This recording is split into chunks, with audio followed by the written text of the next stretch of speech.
los azucarillos del café, las tazas de mensajes grandilocuentes y algunos expertos dicen que toda crisis es una oportunidad. Ahora estamos sumidos en una profunda crisis producida por el coronavirus, pero va a llegar muchísimo dinero desde Europa.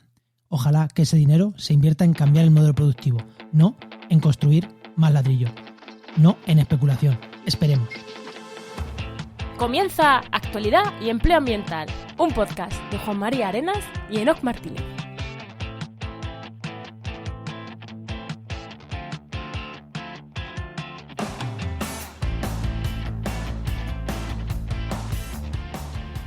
Buenas, soy Juan María Arenas.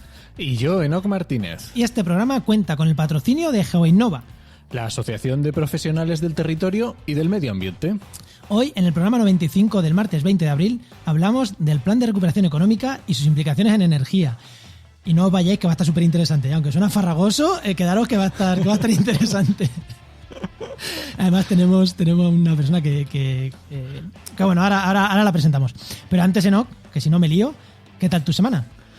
Pues muy bien, una semana bastante movidita, bastante interesante. ¿Por qué? Porque tenemos nuevo podcast en las redes, increíble. Y además, obviamente, como no podía ser de otra manera para hoy, es sobre energía. Y nos lo trae Álvaro Peñarrubia, que es un crack y se ha hecho un podcast que obviamente se llama El Podcast de la Energía. O sea, más fácil imposible. Fue curioso, hablando con Álvaro, oye, ¿cuándo vamos a salir? Álvaro dice, pues yo tengo pensado sobre el 20 de abril. Y es como, vale, perfecto, pues, no podías elegir día mejor. Bueno, ¿y tú qué tal tu semana, Juan? Pues yo, bueno, ya lo sabes, ¿para qué te voy a contar que esto lo sabes tú? Pero como en Casa del Herrero, Cuchara de Palo, tenemos la web de Oikos MSP, que es una landing hecha que no hacemos marketing propio. O sea, esto es estar haciendo cosas de marketing online para terceros y no hacerlo para nosotros mismos, el desarrollo web tal. No puede y ser. ya nos hemos puesto, no tú y yo lo sabes, pero la gente no, por lo menos a plasmar sobre un papel hacia dónde tenemos que ir. Otra cosa es que lo desarrollemos en un mes o en dos, pero antes del verano debería estar todo esto implementado. Eso es. Y bueno, ahora sí que sí, vamos a darle ya paso al invitado, ¿no? Venga, preséntanos a quién, pues a quién hoy tenemos a Joan Groizar, que es ingeniero en energía y medio ambiente y director del IDAE. Muy buena, Joan, ¿qué tal? ¿Qué tal? Muy buenas, ¿cómo estáis? Joan, ¿qué es el IDAE? Que lo he dicho así de pasada. Pues el IDAE tiene un nombre que es de los 80, porque nació en los 80, es el Instituto para la Diversificación y el Ahorro de la Energía.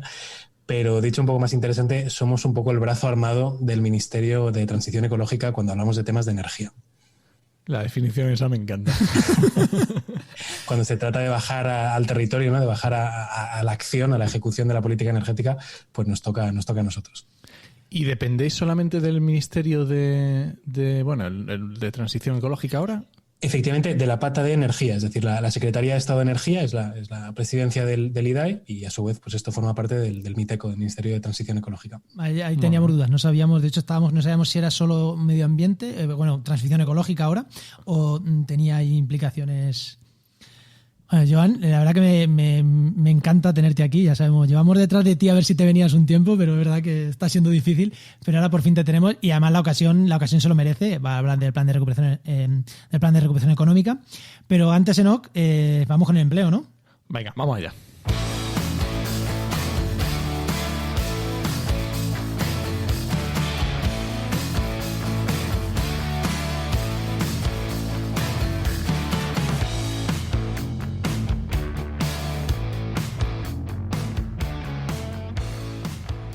Pues ya sabéis que una de las primeras cosas que hacemos siempre en el programa es que Enoc nos dé el consejo de empleo para esa gente que está buscando empleo, que quiere cambiar su trabajo. Y ya sabéis que Enoc Martínez es director de la web www.trabajaenmedioambiente.com, que es la web de búsqueda en el sector del medio ambiente, de empleo, de energía. No solo es temas ambientales, educación ambiental y cosas así, o sea que hay de todo, ¿no? ¿Qué consejo, Enoc, das esta semana? Pues esta semana traigo un consejillo que yo creo que está interesante y es que es no tener miedo a los saltos profesionales, estar siempre atento a nuevas oportunidades, aunque aparentemente se puedan alejar de nuestros objetivos, muchas veces estos saltos profesionales los pueden enriquecer mucho y a veces vienen muy bien. Así que no tener miedo. Sí, que nunca sabes el salto que te va a hacer dar un salto profesional, que hay veces ¿A dónde que te va a llegar? Bueno, y ahora sí, venga, tu pregunta, Enoch, al invitado. Bueno, Joan, esta es una pregunta que hacemos a todos los invitados, ¿vale? Cuando eras pequeño, ¿qué querías ser de mayor y cómo te has metido en este berenjenal que estás ahora? Pues mira, inicialmente, y no tiene nada que ver, me fascinaba la idea de ser pastelero. Es decir, hacer tartas y pasteles. Me fascinaba la idea, pues eso, ¿no? De cocinar. Yo creo que más con la idea de luego comérmelo todo después, ¿no? Y no caía que si era pastelero no me iba a comer lo que iba a producir. Pero luego tuve un cambio de rumbo, obviamente. La cocina no era lo mío. Y realmente fue, y lo recuerdo, ¿no? De esto que no sabes si lo recuerdas realmente o te lo has inventado después. Pero mi memoria es, iba en el coche un día de pequeño, debía tener menos de 10 años, y escuchaba en la radio que hablaban de una historia, el cambio climático, era una movida, una cosa horrorosa, y que además era como muy de cajón, que la solución era como muy fácil, ¿no? Era un tema de emisiones, no sé qué, no lo entendía muy bien, pero era un problema del copón, o sea, nos íbamos al abismo, y además la solución era muy fácil. Y dije, bueno, pues joder, si es tan fácil, ¿por qué no se está haciendo? Y ya se me quedó ahí la mosca detrás de la oreja, y luego ya, pues nada, desarrollando un poco tal en el instituto, tal, me acabé metiendo a nivel académico, ¿no? A la hora de estudiar me metí en ingeniería, pude optar por ingeniería en energía y medio ambiente, o sea que no sabía muy bien cómo iba a acabar aquello, pero la rama parecía la que me interesaba. Pues a nivel de activismo, es decir, ¿no? de enterarme un poco, pues, oye, ¿qué más se puede hacer más allá de lo puramente profesional, ¿no? Movilizar sociedad civil, activismo, juventudes políticas y demás, intentar tocar todos los palos, ¿no? Contribuir de todas las maneras posibles. Qué bueno. Y luego a nivel profesional, pues oye, salí de ingeniero en energía, me metí en sector renovables en Inglaterra, tuve la suerte de estar por allí, consultoría energética. Y luego ya tuve la suerte de pasar a administración pública en Baleares, en el gobierno autonómico de Baleares, llevando allí la Dirección General de Energía y Cambio Climático. Un tema que hasta ese momento en Baleares era poco sexy. Las primeras ruedas de prensa que hacíamos era, ¿no? Pues los periodistas, venía alguno, tal, el que llevaba medio ambiente, que tampoco era muy sexy el tema, por desgracia, ¿no? Aunque Baleares es un territorio que ha sufrido mucho, ¿no? El territorio, bueno, pues territorio insular, mucha presión turística, mucha presión sobre el territorio y bueno, pues el tema ambiental pues candente, pero por desgracia poco debate público en algunos ámbitos, ¿no? Hasta que un día dijimos, oye, no, es que tenemos una central de carbón y la queremos cerrar. Y de repente todo el mundo dijo, ostras, o sea, esto va en serio, ¿no? Y bueno, pues las movidas esperables, debate legítimo, ¿no? Y necesario, ¿qué hacemos con los trabajadores? ¿Qué pasa? Y bueno, y a partir de ahí se vio que esto iba en serio, ¿no? Que no eran florituras, que no eran palabras bonitas, sino que cuando hablamos de cambio de modelo energético nos lo tomábamos en serio, y eso era lo primero grande a nivel de emisiones, y desde ahí a todas las ruedas de prensa fueron, bueno, pues todo lo contrario, ¿no? Todo el mundo, esto parecía que iba en serio, y bueno, la verdad que fue una experiencia fantástica, y luego de ahí tuve la suerte de pasarme al IDAE, ¿no? Dependiendo del Ministerio de Transición Ecológica, como decíamos antes, y un poco pues la oportunidad de contribuir a todo este trabajo a nivel estatal. Y aquí estamos, pues trabajando mucho, la verdad, y rodeado de gente espectacular, ¿no? Técnicos de todos los tipos, ingenieros, pero también profesionales, pues, ingenieros de todas las ramas, ¿no? Pues agrónomos, forestales, industriales, pero gente de ambientales también, de todas las bastantes disciplinas. Todo el debate renovables territorio, ¿no? Y cómo nos aseguramos que... Por tanto, bueno, hay tarea y la verdad que espectacular, y rodeado de gente técnica muy buena en todos los campos, la verdad. Yo aquí tengo que confesar que yo a Joan lo conocía de antes, de cuando estaba en Inglaterra. Y reuniones, nosotros hemos hecho muchas por videollamada también, así como ahora, que ahora es tan común, pero en aquel momento no era tan común. Claramente. Y la verdad que es de esas personas que dices, joder, Joan va a llegar lejos, porque es verdad que eres de esas personas que cuando dices vamos a hacer algo, lo haces, y eres capaz de lo que has dicho, de que en la rueda de prensa fuera una persona a que vayan muchas. Y o sea que por ahí... Te voy a decir una parte mala de todo esto, y es que he unido, y es bonito y no, he unido mi hobby con mi trabajo. Entonces está muy bien porque, joder, ¿no?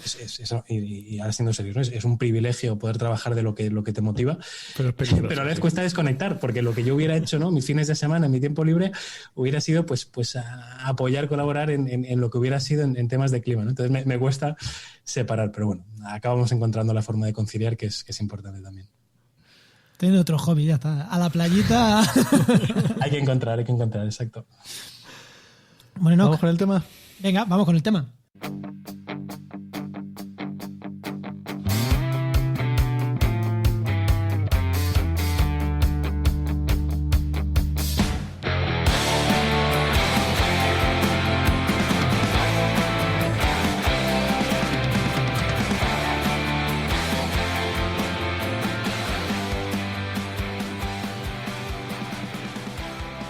Poco después de confinarnos, ya se sabía que la caída económica iba a ser grande.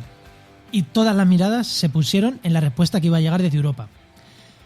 Parece, por suerte, después de mucho debate, que la respuesta está siendo radicalmente diferente a la respuesta que se ha dado en crisis pasadas y que esta está siendo de estímulo económico. Llevamos meses escuchando que hay estímulo económico, que hay dinero, que hay ayudas, cómo se van a repartir, pero realmente fue hace muy poquitos días cuando ya el presidente del gobierno dio una rueda de prensa diciendo sí, hay ayudas, se van a repartir así. Y hemos aprovechado, creo que el primer podcast o el segundo desde que esto se anunció, a tener a Joan aquí para hablar un poquito de esto, para traernoslo al territorio que nos interesa a nosotros, que es pues temas de medio ambiente, temas de energía. Y oye, no me equivoco en decir que sí que hay un plan de estímulo y que la respuesta ha sido bastante diferente a otras crisis, ¿no, Joan? Hay un plan de estímulo, la respuesta así, bueno, va a ser, ¿no? Porque se acaba de anunciar y hay que ponerlo en marcha, pero parece que va a ser muy distinta y llama mucho la atención, ¿no? Banco Central Europeo, Fondo Monetario Internacional, Comisión Europea, dicen cosas muy distintas a lo que decían hace unos años, ¿no? Con la crisis anterior. Pero bueno, está muy bien ver que efectivamente, ¿no? Se han aprendido lecciones. Peor sería que siguiéramos, ¿no? Haciendo del avestruz y ignorando los datos y que efectivamente, ¿no? Y que esta vez la respuesta sea estímulo económico y además no estímulo económico de cualquier cosa. No es poner ladrillos porque sí, no es mover piedras porque sí, no es hacer cosas porque sí, sino que es cambio de modelo también, ¿no? Al menos ese es el objetivo, desde luego. Sí, porque el nombre del plan no es plan de... ¿Cómo es el nombre exactamente del plan? Que no sé, creo que me lo has dicho fuera de micro, no en micro. En España le hemos llamado el plan de recuperación, transformación y resiliencia. Es farragoso, lo reconozco. Muchos colegas odian la palabra resiliencia y yo creo que sí que se puede, ¿no? Corremos el riesgo de abusar un poco de la palabra. Pero yo creo que quiere reflejar un poco lo que queremos hacer. Hay que recuperarse de la economía a corto, es verdad, pero para hacerlo, y es un poco la filosofía que hemos tratado de incorporar, transformando el modelo, ¿para qué? Para tener una economía resiliente. ¿Qué quiero decir con resiliente? No es un palabra porque sí. Tenemos una economía que se ha demostrado muy débil en algunos casos, a la que los aviones dejan de fluir, a la que determinadas tendencias, determinados consumos se detienen. Hemos visto cómo colapsaba la economía. Y nos ha demostrado que nuestra economía es muy frágil, ¿no? Y creemos que si cambiamos el modelo, pues podemos tener una economía que aguante mucho mejor, bueno, pues pandemias, pero también eventos climatológicos extremos, barcos que se quedan atascados en medio de flujos, ¿no? de transporte internacional, o yo qué sé, o decisiones geopolíticas que se tomen en otra parte. O sea, que cambio de modelo para que esto no vuelva a pasar y construyamos un poco mejor. Y Enoch. No, adelante. No, te iba a decir que dentro del plan de recuperación, vamos a llamarlo el plan de recuperación en general. Sí. ¿Qué importancia tiene esta parte que tú has dicho de cambio de modelo energético en relación a todo el plan? Porque claro, yo personalmente creo que bastante, pero es que también tenemos un sesgo. Muchas noticias que escuchamos, claro, yo a ti te sigo en Twitter, a lo mejor a otra persona de otros ministerios no. Entonces, a lo mejor estoy un poco sesgado, pero ¿realmente hay mucha parte aquí o está un poquito todavía equilibrado y hay partes que no van tanto a recuperación? Hay riesgo de cámara de resonancia, ¿no? Que acabas siguiendo, acabas escuchando, claro. Acabas leyendo a tus referentes o no a tu ámbito más tal. Pero en este caso sí que puedo decir que es muy transversal lo del cambio de modelo. Ya decías, ¿no? Desde el año pasado se sabía que iba a haber necesidad de reactivación económica. Empezaron a salir papers, o sea, todo el mundo que tenía algo que opinar opinó, ¿no? de cómo tenía que ser esta recuperación y afortunadamente no solo había consenso de que tenía que haber estímulo, sino que el estímulo tenía que ser verde, ¿no? Y de hecho, bueno, pues España fuimos uno de los primeros países que salimos con la bandera de hay que aprovechar, oye, tenemos una estrategia 2030, hagamos que la recuperación sea verde. Y luego, la verdad que con algún análisis que se ha hecho, que ha hecho alguna ONG a nivel europeo de los planes de recuperación, la verdad que el color verde del plan español ha salido muy bien pintado. ¿Y por qué?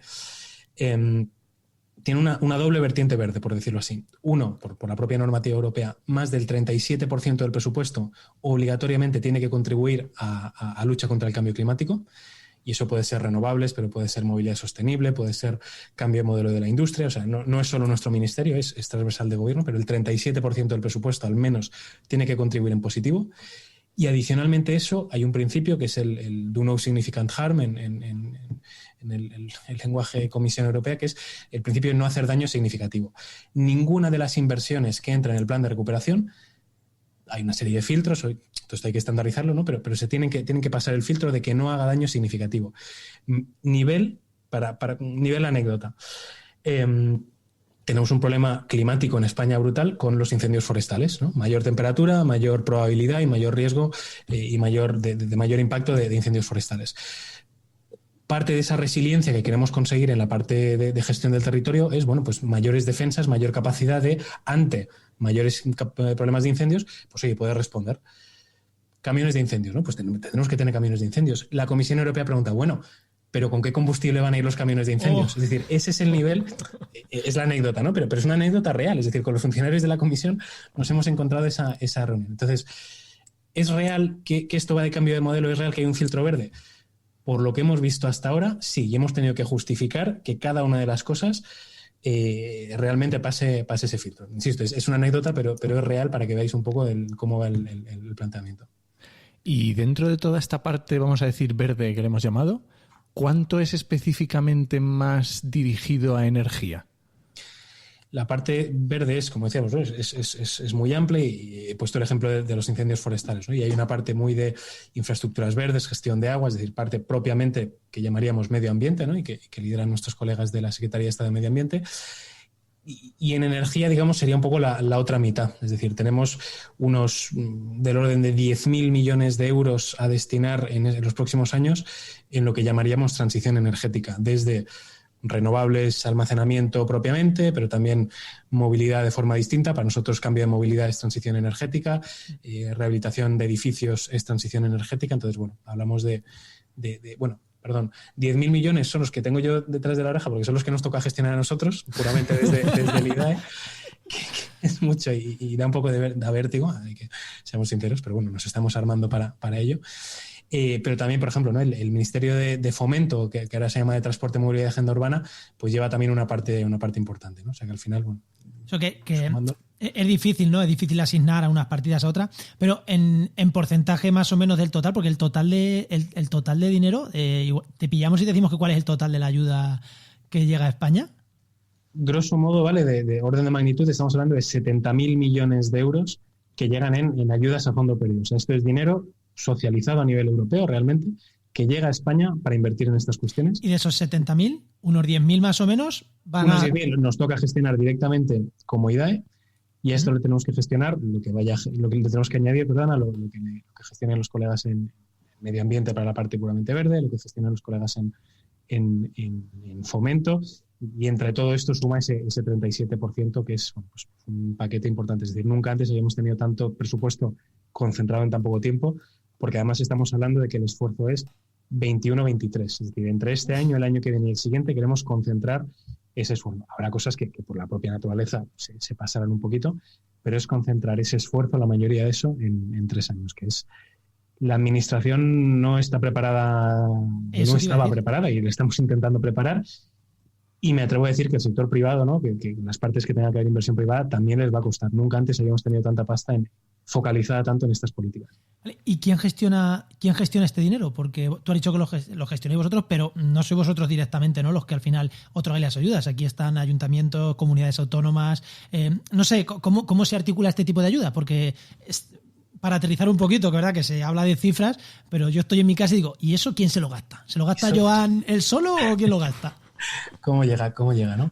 Pues es un poco de todo, ¿no? Y aquí sí que hemos visto un montón de empresas, sobre todo asociaciones y tal, diciendo, bueno, yo tengo proyectos por valor de chorrocientos mil millones de euros para no sé qué.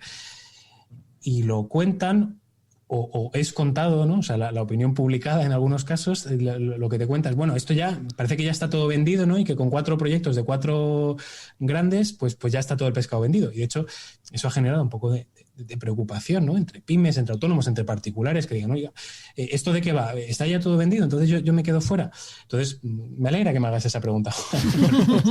Porque la verdad que es un tema que nos ha costado y ¿no? Pues hace poco, ¿no? Hace pocos días el presidente del gobierno presentaba ese plan y bueno, pues hemos ido contando así como hemos ido pudiendo. Entonces, para concretar, hay un poco de todo. Desde una parte es inversión pública pura y dura, es decir, hay que invertir en las confederaciones hidrográficas, las infraestructuras hidráulicas del país para reducir pérdidas de agua, para mejorar la gestión, mejorar depuración y demás. O sea, hay una parte que es puramente inversión pública pura y dura.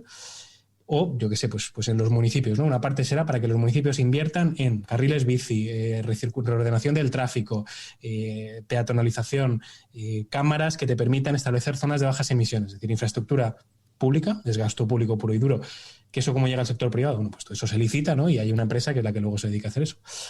Luego hay partes que serán convocatorias de ayudas públicas, y aquí habrá de todo tipo, ¿no? Desde convocatorias que sacamos hace un par de semanas en MOVES, que son ayudas al vehículo eléctrico, ayudas a puntos de recarga también, que son gestionadas a través de las comunidades autónomas. Es decir, nosotros a nivel estatal fijamos unas bases y la ventanilla para el usuario está en la comunidad autónoma.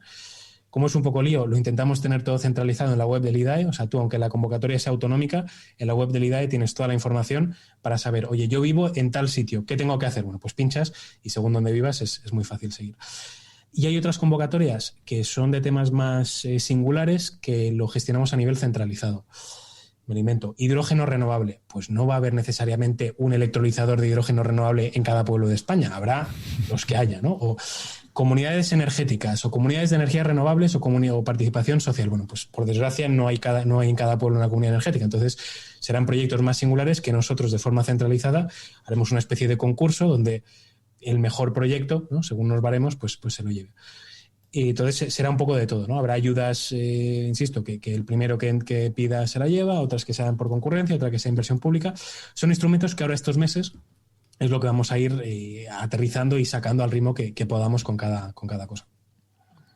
Oye, y Joan, has hablado de estas medidas, no entrando en el plan MOVES, que igual luego lo vemos un poquito más, pero en esta parte del IDAE, en estas medidas, has mencionado la rehabilitación de edificios, que a lo mejor es un tema que yo creo que es muy interesante y que no le damos la suficiente importancia.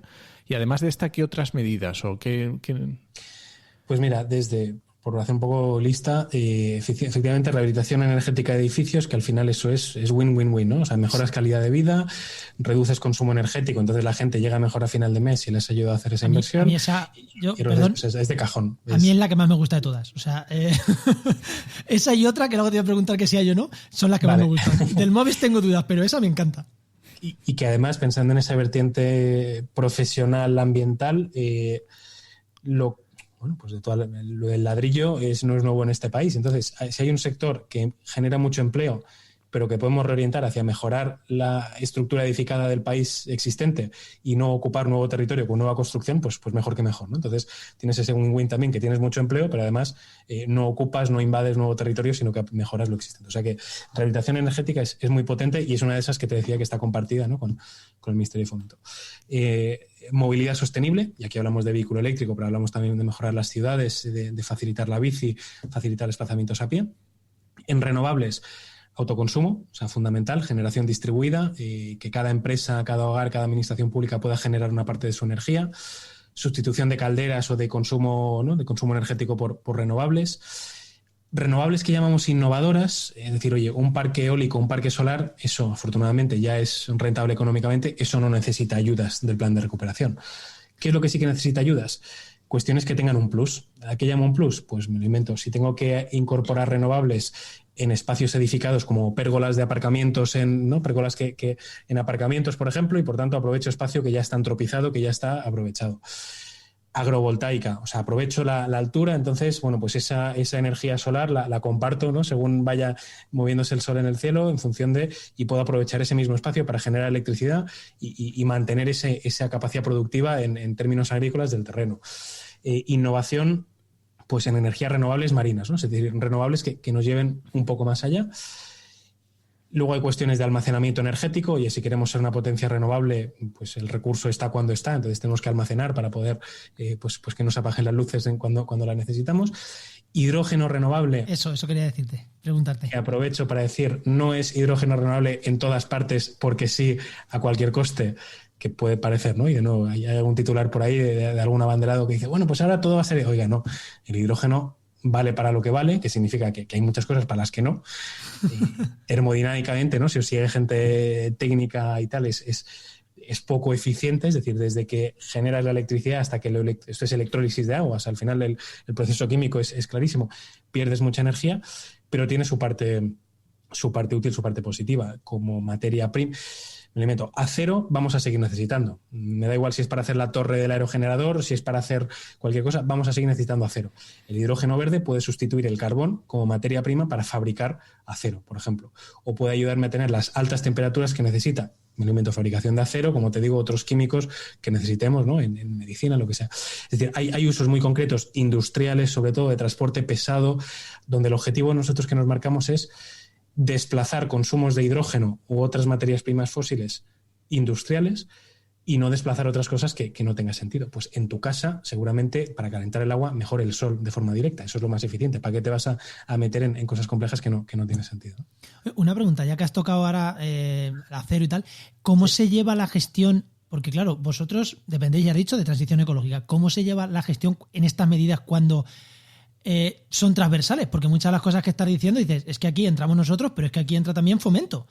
¿Cómo se gestiona eso? ¿Es fácil de gestionar? ¿Cómo funcionan los mastodontes de los ministerios para coordinar ese tipo de cosas? A mí Fomento me da mucho miedo, lo siento. A ver, la administración pública, por desgracia, en todos los niveles no está acostumbrada a trabajar en transversal. O sea, históricamente son silos, ¿no? Que trabajan de forma aislada. Y yo creo que el plan de recuperación, incluso si me permitís, el concepto de la transición ecológica te obliga a romper esas barreras y a trabajar en horizontal. Por eso te pregunto, ¿cómo es de fácil eso? Lo malo en la estructura y el histórico, ¿no? O sea, hay poca práctica. Lo bueno que todo el mundo está, es decir, hablo con colegas del Ministerio de Ciencia e Innovación, colegas del Ministerio de Agricultura, colegas del Ministerio de Fomento, que ahora es Transporte, Movilidad y Agenda Urbana, ¿no? Y así como, pues a lo mejor hace algunos años o tal, hubieras tenido que convencer, el primer punto de partida, que es el convencer, eso ya está asumido, ¿no? O sea, los responsables en ciencia y en innovación, obviamente la parte de medio ambiente, pero también la parte de agricultura, tal. La parte de necesidad de transformación, de transición ecológica, ya la tienen asumida. Como mínimo, los cargos políticos y los cargos técnicos con los que he trabajado ya lo tienen asumido. Entonces, ya es cuestión de cómo pones en marcha las dinámicas para conseguirlo. Hay disfunciones, porque nos estaríamos engañando si dijéramos que no, porque estamos acostumbrados, ¿no? Los equipos verticales y demás, pero es más fácil de lo que me hubiera esperado. Pues hay una cosa que me ha gustado mucho que has dicho. Los cargos políticos, asumo que es una apuesta del gobierno y van en la línea, que puedes ir tú. Al final, el gobierno tiene que ser, entre comillas, en la misma línea, remar en la misma línea, porque siempre hay diferencias. Pero me ha gustado lo que has dicho de cargos funcionarios, cargos técnicos que no son políticos, que también te ha resultado fácil. Creo que eso está muy bien, porque aunque haya cambios políticos... Tienes inercias. Un ministerio es, o sea, quien haya trabajado en una empresa grande o cualquier organización grande, de hecho, sabe que cambiar cualquier cosa es difícil. En la administración pública todavía más. Pero incluso, y hacías que el comentario de Fomento, claro, es que Fomento es un ministerio, no sé cuánto tiempo tiene, ¿no? Pero será como el más antiguo, de los más antiguos que sigan existiendo, y era obras públicas, ¿no? Antes de ser Fomento, o sea que aquello y era un ministerio diseñado para la inversión, para la gran infraestructura. Es un cambio cultural, es un cambio organizacional, o sea, ¿no? Si te imaginas el ministerio como cualquier organización, es un cambio, y bueno, pues tienes obviamente ingenieros de caminos que saben hacer carreteras, que saben hacer presas, que saben hacer infraestructuras, y que es un cambio muy gordo en sus carreras profesionales, y la verdad que lo están, o sea, y no quiero ser condescendiente, ¿no? Pero o sea, muy bien. Pero es algo, a ver, nos vienen muchas propuestas, lo digo al revés, nos vienen muchas propuestas en positivo de ellos, o sea que el cambio de nombre del ministerio es real. Habrá que acabar de activarlo todo, pero la verdad que chapo, o sea, los técnicos de esto. Yo voy a contar una anécdota personal de esto. Yo hace 10 años tuve que entrar a coger datos de una demarcación en Madrid, en una sede de esta de carreteras, a ver mapas de carreteras para mi tesis. y me recomendaron que me presentara como ingeniero de caminos porque como biólogo no me iban a dejar acceder a esos mapas. Fíjate, también el carácter multidisciplinar, ¿no? que decimos muchas veces de los equipos. Poco a poco, pero está calando. Y fue uno de ellos, fue uno de dentro que me dijo, te voy a presentar al director de no sé qué, te voy a presentar como ingeniero, ¿vale? Porque va a ser más fácil que te dejes solo un mapa. Y dije, como tú quieras.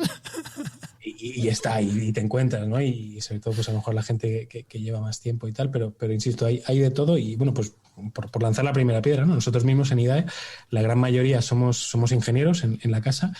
Y lo que vamos viendo es que necesitamos, de hecho, estamos intentando, ¿no? Ampliar un poco perfiles y ampliar equipos, reforzar para esta etapa y necesitamos, ¿no? Perfiles técnicos, pero en un sentido amplio, ¿no? No que sea pues soy ingeniero de energía, que al final es de la rama de industriales, pero no solo necesitamos gente de industriales, necesito gente que entienda cómo funcionan, pues, ¿no?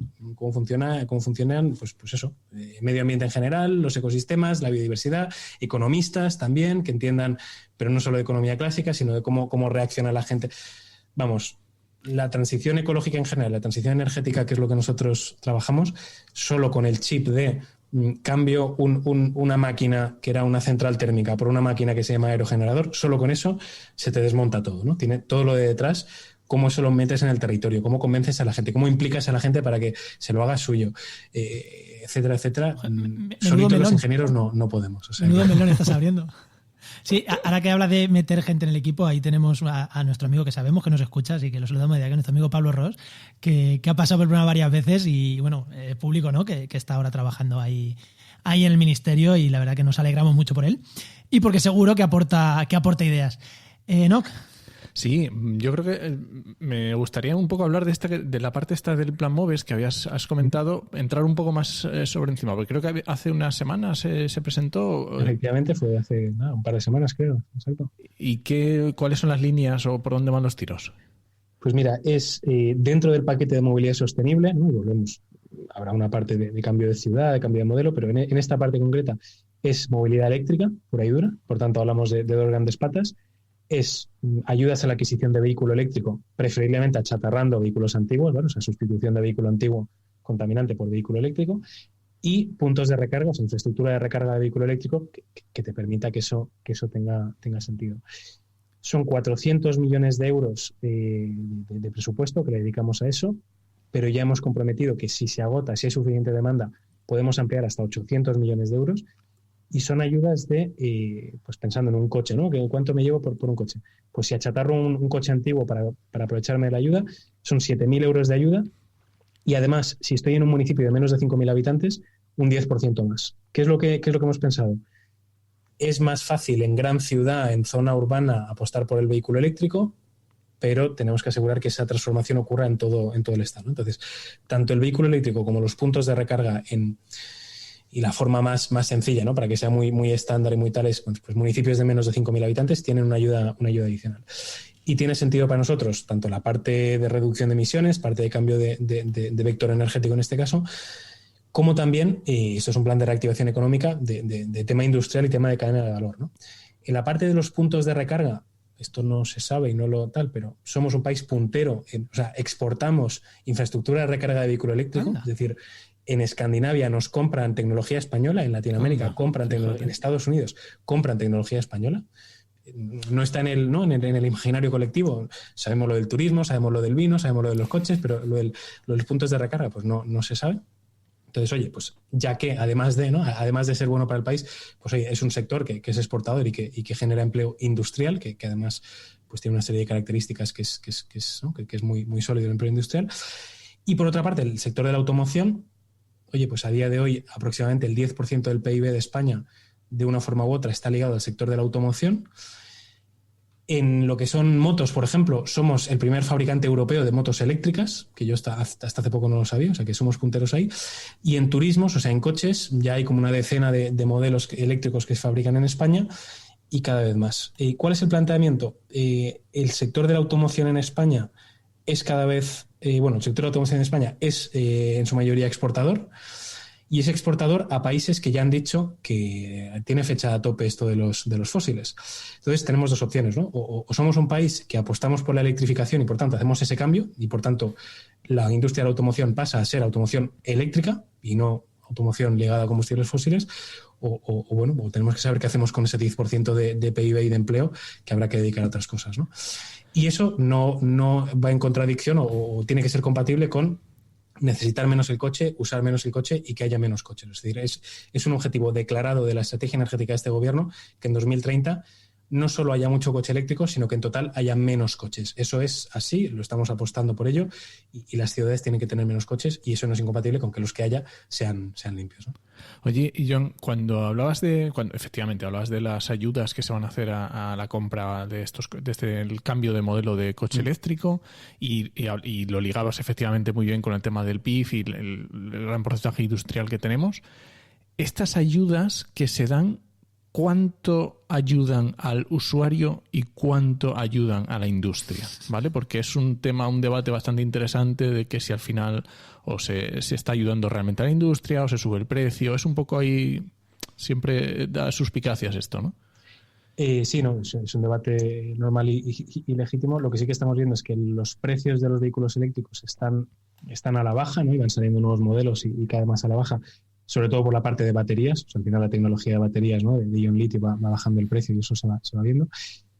Entonces nosotros en esta línea de ayudas lo que hacemos es dos cosas. Uno, ponemos un precio tope, que son 45.000 euros el precio del coche. Es muy caro, ¿vale? Para si pensamos en un coche, pero para los coches eléctricos se queda fuera una parte importante. O sea, pensando que estamos hablando de coches que son más caros que los de combustión, porque están en el inicio, lo capamos. ¿Para qué? Para que con todo el cariño a la gente que se pueda y quiera comprar un coche eléctrico de lujo, pero si puede y quiere, pues allá él, ¿no? Y no va a necesitar ayudas públicas. Entonces ponemos un precio tope de los vehículos que se pueden beneficiar de estas ayudas.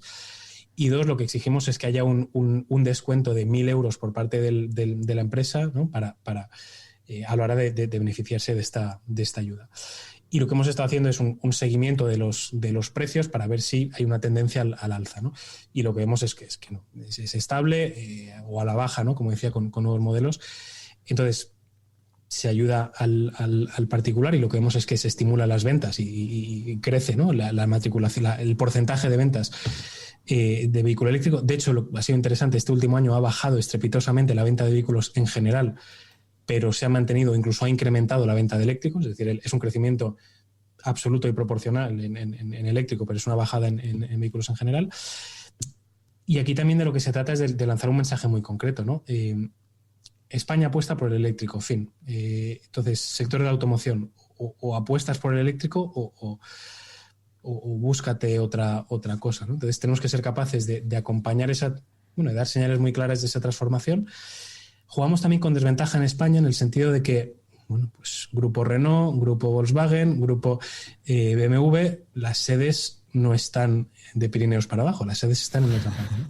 Entonces, si cabe, nos tenemos que esforzar más que los colegas en París, más que los colegas en Berlín para hacer este cambio. Seguro que en despachos, ¿no? En Berlín y en París hay reuniones muy interesantes estratégicas. Cuando las matrices, las tomas de decisión de las empresas que fabrican en España están en otra parte, nos toca no solo ser verdes, sino también demostrarlo y que lo parezca. Entonces, esa apuesta es todavía más importante. Oye, en España se apuesta por la movilidad sostenible y por el vehículo eléctrico. Aquí tienen ustedes que fabricar eléctrico y le voy a acompañar en esa parte, claro. O sea que, a mí me parece genial, que cuando estas ayudas te dicen, no, es que al final es para la industria. Vale, me parece genial, o sea, yo eso no lo critico. Pero una pregunta es solo, o sea, eso por un lado, ¿no? Y ahora la pregunta, ¿es solo eléctrico o también entran aquí híbridos? Porque siempre hay una cosa que me cabrea bastante, que es como, yo tengo un híbrido que puede funcionar como híbrido, pero al final lo llevo todo el día en gasolina porque ni lo cargo, porque hago un montón de kilómetros, que eso pasa mucho. Gente que tiene un híbrido, pero que lo lleva todo el día con el combustible fósil, que al final es peor aún que un fósil puro, porque está menos optimizado. Es más grande, porque lleva el peso de la batería, claro. Exactamente. Aquí entran, no entran los mal llamados autorrecargables, o sea, ¿no? los híbridos no enchufables, o sea, no quiero decir marcas, ¿no? Pero un vehículo que no sea enchufable no entra, es decir, el híbrido, porque eso al final es alimentación 100% fósil. Sí que entran los híbridos enchufables a partir de una determinada autonomía, pero con una ayuda inferior. O sea, la ayuda es más pequeña si es un híbrido enchufable y la ayuda es bastante superior si es eléctrico puro. Vale. ¿Qué es lo que hacemos en paralelo? Asegurar que haya suficiente infraestructura de recarga en todas partes para que al final también es una decisión bueno, pues me va a salir bastante más barato tirar con electricidad que con fósil. Y bueno, tenemos ahí otras historias, una reforma energética, por ejemplo, ¿no? Que hemos llamado el Fondo Nacional de Sostenibilidad del Sistema Eléctrico, que es un poco palabra, pero básicamente lo que se trata es una parte de los costes que hoy, a día de hoy está en la factura eléctrica, la redistribuimos entre todos los vectores energéticos.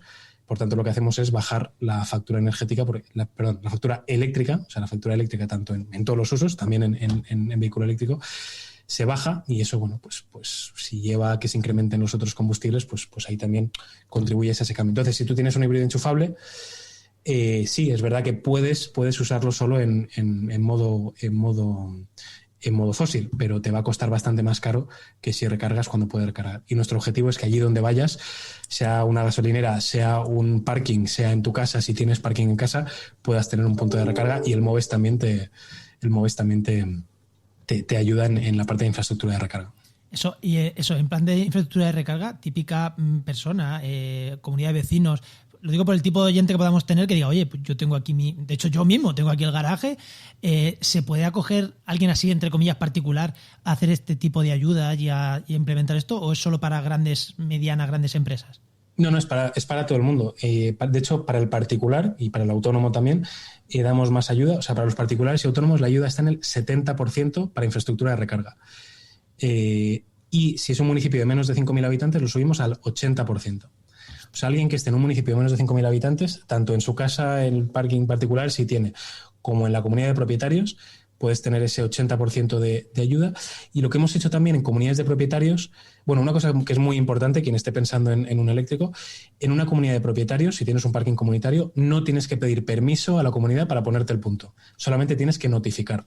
Con notificar, te lo tienes que pagar tú, tu punto, claro, si es para ti, pero solo con notificar, pero bueno, te ayudo con él, ¿no? Te ayudamos con el 70% de la inversión, pero basta notificar y no te puede bloquear, la comunidad de propietarios no te puede bloquear que te pongas ese punto de recarga. Y lo que estamos haciendo es pagar también preinstalaciones. Tú puedes tener un parking de comunitario, ¿no? En la comunidad de propietarios, y puede ser un follón si el primero que se compra un coche se pone el punto, luego el siguiente vecino se compra otro, y aquello puede acabar siendo un lío de cables y de no sé qué. Entonces pagamos también el 70 o el 80% de la preinstalación para que, bueno, si alguien quiere un poco apañadico y tal y quiere tener ahí su instalación premontada para que cualquier vecino el día de mañana se pueda poner un punto, pues eso también entra en la subvención del Moves. O sea, sería algo similar a lo que hacen Movistar o las telefónicas, que te dejan ahí preinstalar la fibra. Tú quieres, van allí, enchufan y solo tienes que sacar del punto a tu casa, ¿no? Sería algo así de ese estilo. Efectivamente, entonces la comunidad de propietarios puede hacer esa preinstalación y entonces, pues oye, te sale más barato porque tienes eso y es una derrama que será nada, porque al final entre todos esa preinstalación con el 70% de ayuda o el 80% según el sitio, y luego ya cada vecino que quiera el punto, pues tiene se lo puede montar. ¿El será nada? ¿Lo podemos aterrizar en algo? Luego depende, ¿no? Si te tienes que ir según el parking, según cómo de lejos te tengas que ir, pero para hacernos una idea de lo que es un punto de recarga doméstico, ¿no? Que te puedas poner en tu parking en casa, por 1.000 euros tienes un punto de recarga doméstico en casa, ¿no? Por tanto, o sea, con 1.000 euros si tienes un punto de recarga de vehículo eléctrico en casa, con el 70% de ayuda se te queda en 300 euros, y luego hay virguerías, ¿no? Pues tener un punto que llega hasta 5.000 euros, que te gestione la energía, que se programe la carga a las 3 de la madrugada, que es cuando es más barata la energía, que lo controles desde el móvil, ¿no? Ya puedes tener todo lo sofisticado que quieras. Pero para entenderlo, ¿no? 1.000 en casa, un punto de 1.000 euros, un punto de carga de 1.000 euros es perfectamente viable. Está bien, sí. Oye, y John, ¿y las bicicletas qué? Las bicicletas... entra dentro de ese pack de la movilidad sostenible que va a liderar en este caso los colegas en Fomento, ¿no? En el Ministerio de Transporte. Hay una estrategia nacional de la bicicleta que se le quiere dotar de recursos y hablamos de cuáles son los motivos por los que la gente no usa la bici, ¿no? Y muy pocas veces es no me puedo comprar la bici. Entonces, y no lo sé, lo tienen que valorar los compañeros. No sé si va a haber ayudas a la compra de bicis o no. Lo que sí que sé que va a haber es inversiones en aquellas cosas que dificultan que la gente use la bici, ¿no? No tengo sitio en casa o vivo en un cuarto sin ascensor, como me pasa aquí en Madrid, ¿no? Vivo en un cuarto sin ascensor, pues lo tengo fastidiado para subir la bici hasta casa. Pues espacios, ¿no? Accesibles, cada X sitio para guardar la bici de forma segura. Carriles bici segregados o lo suficientemente seguros que no te tengas que jugar el tipo cuando, pues oye, si no usas si eres hay gente muy pro y fantástico y bien por ellos que por respetando las normas viales, pues por ahí van, ¿no? Pero sí, como yo que me medio todos los días. Pues y chapó, ¿no? Pero no todos los usuarios pues se pueden atrever, ¿no? Pues ese tipo de cuestiones. Sitios, pues no, lo típico, un sitio para poner con el candado con la bici, un sitio seguro para guardar la bici mientras estás haciendo tus gestiones. Ese tipo de inversiones sí que las va a haber y lo lideran los colegas de Fomento del MIDMA, ¿no? El Ministerio de Transporte, Movilidad y Agenda Urbana. A ver, que traernos a alguien de Fomento a ver si ayudas a la compra de bicicletas, que te lo muy bien. Sí, yo creo que a la compra no es tan difícil lo que dice Joan. Yo creo que no es tan complicado comprar, sino luego, yo en Madrid me movía en bicicleta y había veces que era como... Y me movía en bicicleta básicamente porque en mi facultad podía meter la bicicleta dentro. Teníamos una cancela que nos abría el conserje y metíamos la bicicleta. Y para mí eso era una maravilla. Es que yo llegaba y metía la bicicleta dentro y no sufría porque mi bicicleta me la fueran a robar. Sí, yo tengo igual. Yo tengo un aparcamiento para bicicletas justo delante y es que es perfecto. Y aquí luego hay, en Francia, en Inglaterra y tal, hay cuestiones que son muy simbólicas, ¿no? Pero que son, oye, pues te pagan X céntimos o X euros por kilómetro que hagas por ir al curro en bicicleta, o asegurar que, si quien se lo pueda permitir, pues tengas vestuarios o tengas un sitio donde cambiarte cuando llegas al trabajo para ponerte, ¿no? Quien le toque trabajar en oficina con lo que sea. Y ahí ¿no? Estamos con la ley de cambio climático, que está en los últimos coletazos, ¿no? Ya a punto de publicación y tal, pero el siguiente gran hito yo creo que es la ley de movilidad sostenible, donde se va a entrar en todo este tipo de debates, ¿no? Cómo se incentiva que la gente, que haya movilidad sostenible en el trabajo, en el día a día, y se podrán debatir cuestiones de estas, ¿no? Cómo se incentiva que la gente pueda ir en bici, sobre todo al trabajo, ¿no? Lo que llamamos la movilidad obligada, que es la que genera más atascos, más contaminación y demás. Eso te quería preguntar, ya casi para ir cerrando la última pregunta. Te iba a preguntar que cómo se integra todo esto con la ley de cambio climático, pero ya nos has dicho tú que se integra más con la ley que viene después, ¿no? Con la de movilidad sostenible. Todo es un poco pesadilla porque es tanto, ¿no? que es difícil de abarcar.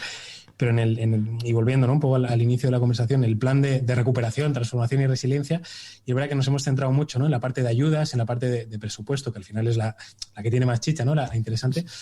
Pero es importante decir, ya como reflexión a lo mejor de cierre, ¿no? Es un plan de reformas e inversiones. O sea, lo que llamamos inversiones son las líneas de ayuda, las inversiones públicas, pero la parte de reformas, cuando hablamos de que Europa nos obliga, nos pide hacer reformas, para nosotros una reforma es, pues te lo pongo, ¿no? Estrategia Nacional del Autoconsumo, o Estrategia Nacional de la Bicicleta, o Ley de Movilidad Sostenible. Esos son, y de hecho está en este plan, ¿no? Que está publicado, lo podéis ver. Entonces veis ahí cómo se encaja mucho la parte de dónde meto el dinero, ¿no? De dónde gasto, cómo eso lo voy compatibilizando con las reformas normativas, con las obligaciones nuevas que se van acompasando. Entonces, pues pensando en movilidad, ¿no? Si yo acompaso obligaciones a empresas o incentivos a empresas con ayudas pues a este tipo de cuestiones o inversiones en carriles bici, pues eso encaja. En autoconsumo, ¿no? Si sigo quitando barreras para que la gente se pueda poner placas en casa y eso lo acompaso con ayudas, y se trata un poco de tener un marco que no es solo meter dinero, sino que es cambiar también la realidad, es ir haciendo reformas normativas para que todo esto pueda ir avanzando. No. Pues es que claro, si nos metemos en ley de cambio climático abrimos un melón que no estamos aquí. Da para largo. Así que yo creo que con esto nos podemos quedar, por lo menos por hoy, por primera entrevista, yo creo que está muy bien. Yo creo que sí. Bueno, momento... ¿No quería decir algo más? No, es que justo estaba pensando ahora, claro, porque a todos los invitados ahora llega el momento spam. Y les decimos para que nos cuente, yo qué sé, su empresa, Entonces, momento spam, Joan, ¿dónde te ha encontrado la gente? ¿Cómo te buscan? Pues mira, intento ser activo, aunque habéis visto la reflexión de Ada Colau hace unas pocas semanas de Twitter, pero bueno, yo creo que Twitter es un espacio maravilloso para encontrarse, entonces yo creo que en redes me podéis encontrar y allí pues intento compartir un poco lo que estamos haciendo. En la web del IDAE sí que, ¿no? www.idae.es yo creo que es útil, tanto para las líneas de ayuda que vayamos sacando como para oportunidades de, oye, insisto, estamos intentando reforzar equipo en los próximos meses para ayudarnos a todo esto no lo podemos hacer solo, necesitamos equipos multidisciplinares y en los próximos meses alguna oportunidad aparecerá ahí para profesionales motivados que quieran contribuir a la transición energética. Entonces, bueno, que estén pendientes de la web del IDAE sería el spam que os puedo hacer, mi cuña publicitaria, sería que se pasen por ahí y estén pendientes. Y yo estoy viendo a Enoch escribir y yo creo que se está apuntando en las notas y revisando para meterlo en la web de Trabaja. Hombre, pero ¿cómo lo has sabido? Pues esperamos que sí, porque necesitamos, insisto, gente que se lo crea, gente motivada, gente con ganas de currar, porque puede sonar muy tal, ¿no? Yo creo que es un momento muy chulo en quienes estamos en esto de la parte de energía, ¿no? Pero en cuestiones ambientales en general. Y bueno, pues contar con gente que hasta ahora no haya estado a lo mejor en la administración pública, que nos dé también esa visión, ¿no? Más pegada al territorio, más o bien que acabe de salir de formación universitaria y por tanto esté con esas ganas, ¿no? O bien que haya pisado territorio y visto la vida desde el sector privado, toda esa experiencia nos viene muy bien. O sea que bueno, que estén pendientes de la web del IDAE porque tenemos que contar con gente con ganas. Genial. Joder, pues mira, esto sí que no me lo esperaba, que fueras a pedir gente, esto sí que no me lo esperaba. Pues muchísimas gracias, Joan. Ya sabes que para nosotros es un placer tenerte por aquí y esperamos que vuelvas. Encantado, dará que hablar el tema, o sea que encantado, seguro que hablamos pronto. Muchas gracias. Muchas gracias. Un abrazo, hablamos. Hasta luego.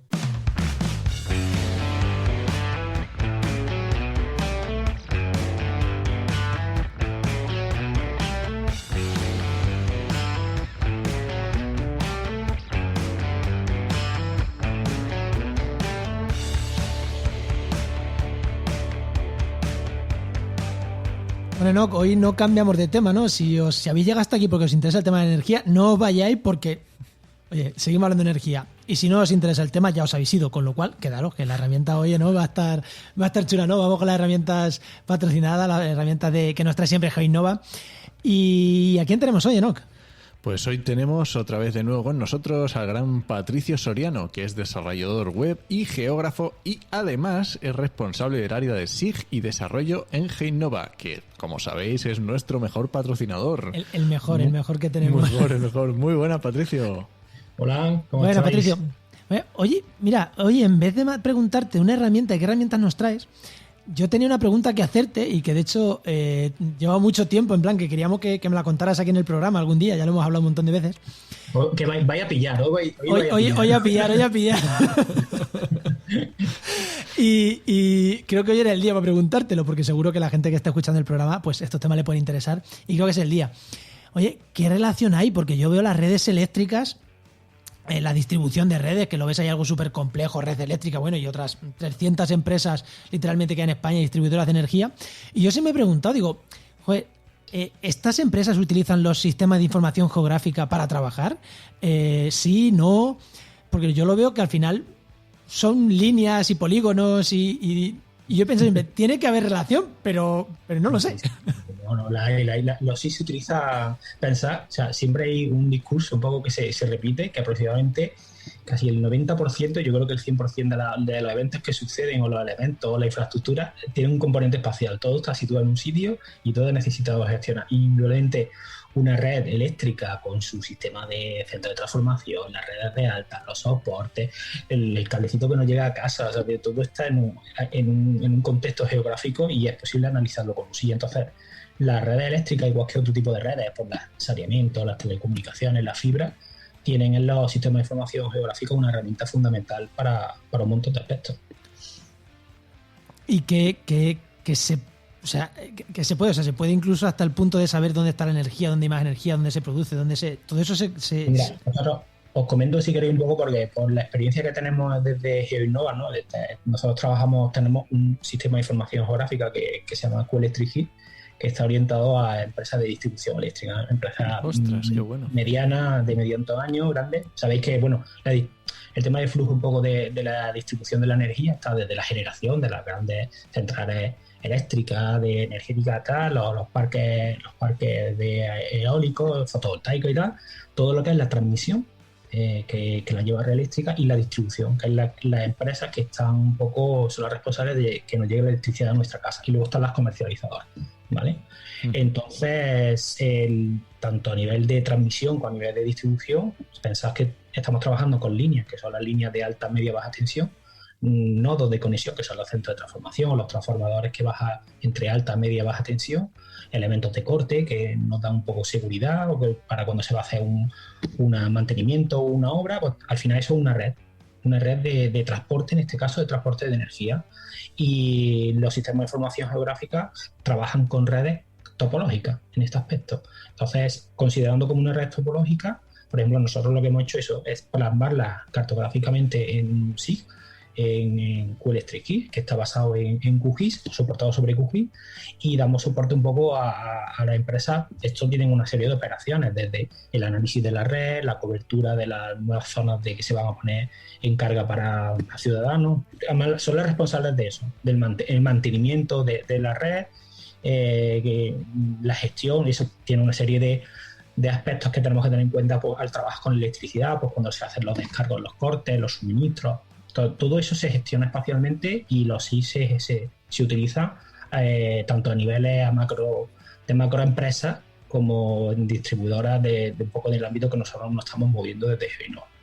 Y todas las empresas están, o sea, esto de los GIS es algo que, igual de desconocimiento, es algo que es relativamente nuevo, que estas empresas trabajen con los sistemas de información geográfica, o ya todas las empresas tienen estos sistemas implantados.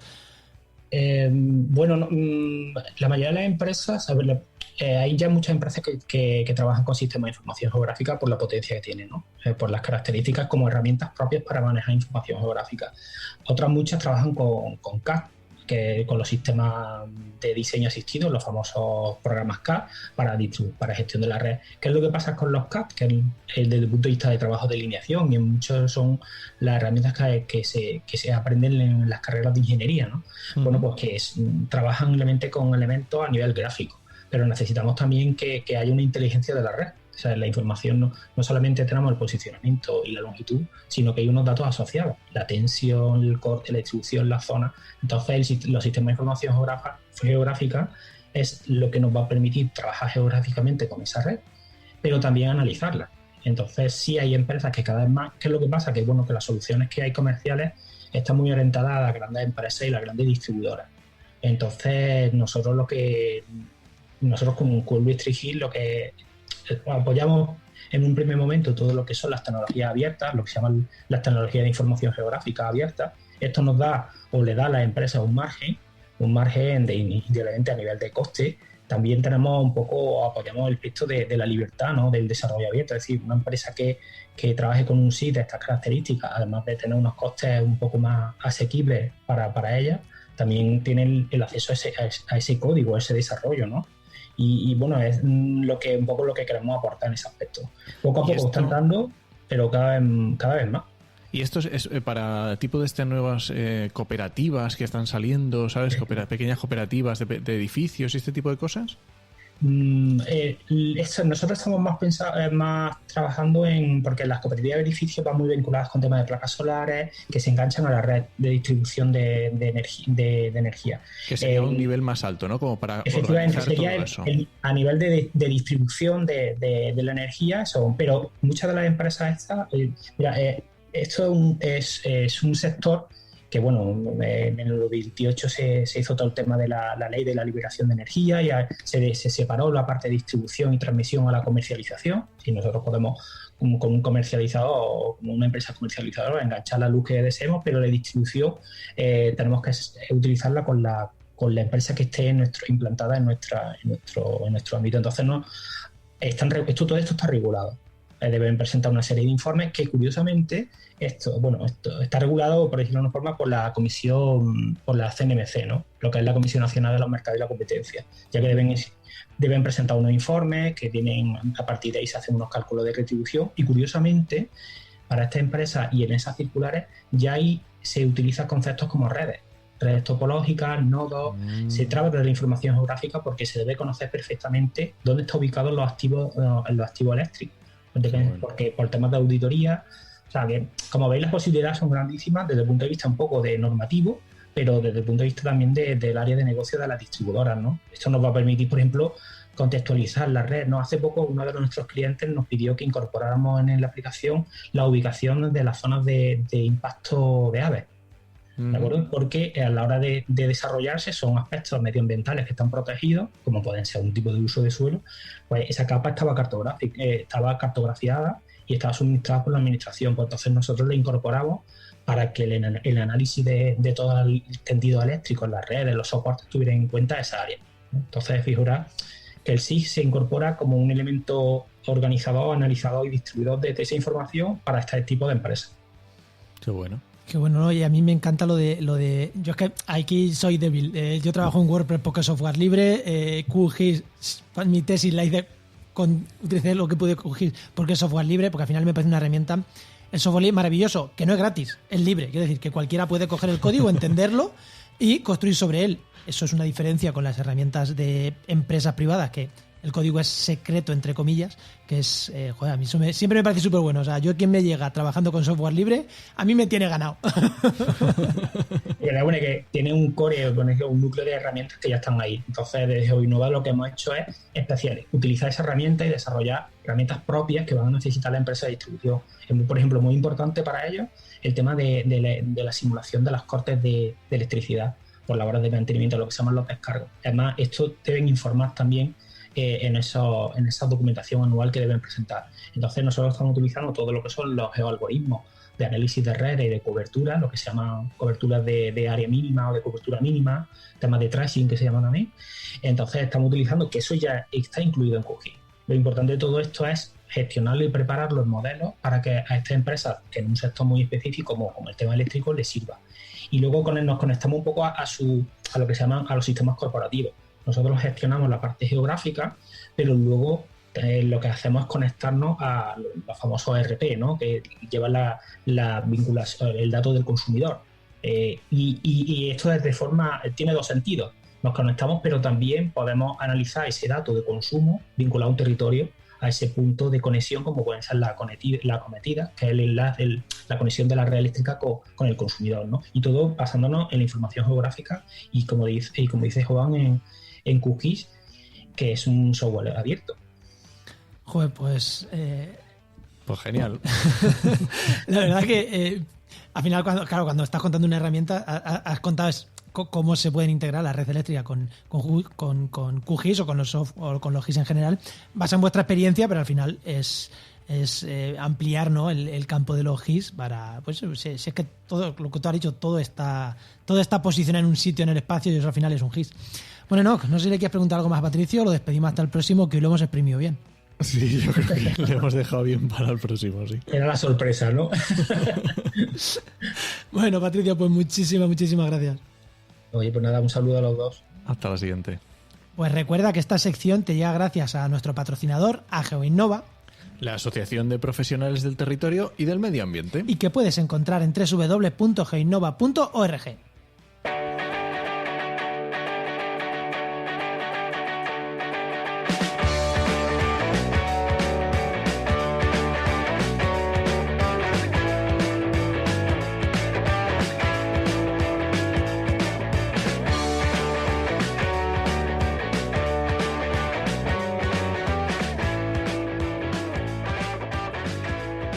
Bueno, no, que menudo podcast de energía tenemos hoy, ¿no? Pero yo creo que queda guay la entrevista, ¿no? Yo creo que sí. Lo que nos ha contado Patricio también súper interesante. Guau, súper chulo. Hoy tenemos monotema. Y para no salir de monotema, ¿qué me recomiendas esta semana? Espera, te voy a contar una cosa curiosa, que yo no he entrado a apuntar nada en el podcast, pero tenía en mente el que iba a recomendar.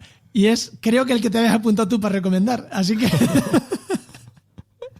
bueno, venga, recomiéndanos. Evidentemente esta semana, recomienda tú el que tú quieras, y recomiendo yo el otro. Venga, yo voy a recomendar porque también tenemos un podcast muy interesante que se habla de energía, no solo de energía, pero también hecho por Ana Peña en la red, que se llama Con G de Geo, y yo creo que también es un podcast muy chulo, que quincenalmente, muy cortito, muy interesante, los lunes. Cada 2 lunes a mí me gusta mucho. Pues ese es ese es el que iba a recomendar yo, porque pensaba que tú ibas a recomendar el de Álvaro, el de Álvaro Peñarrubia, que ya lo hemos dicho al principio, ¿no? Que se llama el podcast de la energía, que ha salido estos días ha salido. No me voy a decir seguro, porque yo creo que cuando este programa se publica tiene que haber salido, pero como estas cosas de los feeds, los hosting de audio, hay veces que nos dan un día de retraso, cosas de estas raras. se supone que ya está. Seguro que cuando lo escuches, si lo escuchas 2 o 3 días después, seguro que está publicado. Si lo escuchas el mismo martes, creemos que también. Pero no vamos a poner la mano en el fuego. No vamos a asegurarlo al 100%, pero bueno. Se llama el Podcast de la Energía con Álvaro Peñarribia. Así que el Podcast de la Energía y con GDGO, 2 podcasts sobre energía, si os interesan estos temas, que tenéis que escuchar sí o sí. Oye, luego si no os gusta, no lo escuchéis. Pues nada. Terminamos. Este podcast pertenece a la red de podcast Podcastidae, que es la red de podcast de ciencia, medio ambiente y naturaleza. Y muchísimas gracias por compartir el programa, por los comentarios que nos dejáis en redes sociales, que, joder, que cada vez son más y nos encanta cuando abrís debate, cuando nos citáis, que eso me encanta. Y cuando nos citan, a mí me encanta cuando alguien te dice, sí, porque en el programa y nos citan a ti y a mí y ponen el programa 37 o el 45, dices... ¡Joder! Pues no haya oído. Pero hay veces que nos pasa y me encanta eso. Y nada, pues te esperamos en el siguiente programa de actualidad y empleo ambiental. Nos escuchamos. Adiós.